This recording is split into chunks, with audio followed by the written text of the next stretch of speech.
What's up, guys? It's Rob, and I got a free-for-all match for you guys here on Slums. And I'm going to be going up against this guy right here. It's going to kill me.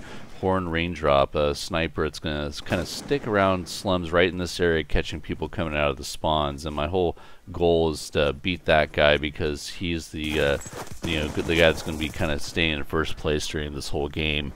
And I'm going to try and rack up more kills quicker than he can, which is quite a feat, being that if you're a proficient sniper in this game and you know the spawns well, you can usually do really, really well. But since, and I'm sure the title I'm going to give this will probably ruin it anyways, I end up just taking second place. It would have been, especially with the roll that I'm on towards the end of the game with the 17 kill streak, it would have been a 30-7 gameplay. But like I said, that Horn Raindrop guy ends up just closing the win, just a few kills before I can meet my 30 kills, and takes the win from me. So I figured, since I'm not going to take first place in this game, I'm going to use it as a background for me to tell you guys that story regarding when I found out my old man was on the cock pill, and I figured that'd be a funny, good commentary to give you guys. So this all took place quite a while ago. I was still living with my parents at the time, so this is probably about 6 years ago, maybe longer, and I was still working at that time, probably working nights, so I love sleeping in. Sleeping in's like my big thing, and I get really pretty moody and upset if I can't get like a full sleep and sleep in as long as I like to. So anyways, basically I'm trying to sleep in. I'm tired. My mom comes to my room and she wakes me up early, and she's like, "Psst, psst, Rob, wake up!" And she's got the house phone in her hand. And she's like, "Hey, there's some woman on the phone, and she wants to talk to you. It sounds really important, and she won't tell me who it is and what the phone call is about." And so I'm like, "What the fuck? All right, give me the phone." So I take the phone from this woman. She seems very professional, and she was trying to ascertain whether I am indeed Robert, and she says my last name. And so I'm like, "Yes, that's me, just for confirmation." And excuse me.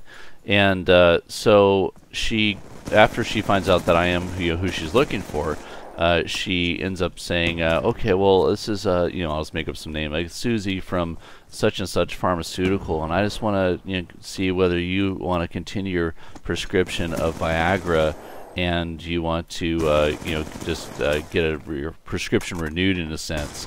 And I start to kind of chuckle on the phone with this woman, because she doesn't know that she's talking in a sense to Robert Senior. She's talking to Robert Junior. And so I'm just kind of chuckling on the phone, and I tell her, "Oh, I'm sorry, ma'am, you're looking to speak to my father."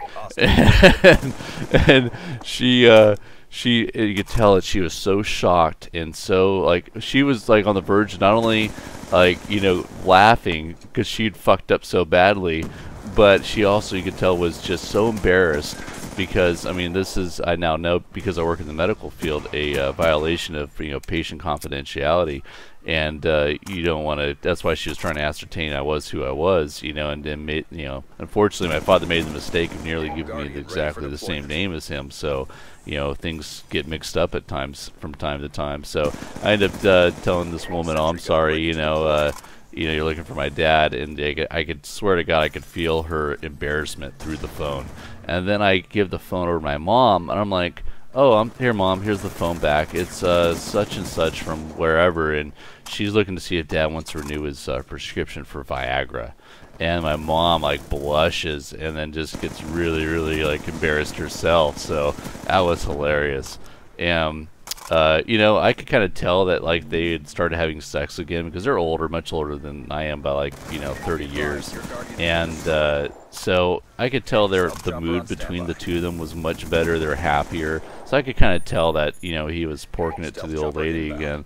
But I didn't know it was because he was on the cock pill. And hey, more power to him if that's what it takes to make your marriage happier and make you happier. I think the world honestly would be a happier place if everyone could just have sex when they want to have sex. And and I guess that's it's a topic for another commentary. But I believe prostitution should be legalized and in a way controlled.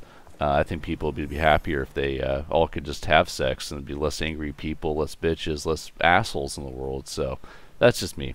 Alright guys, well, I'm out. Till the next commentary.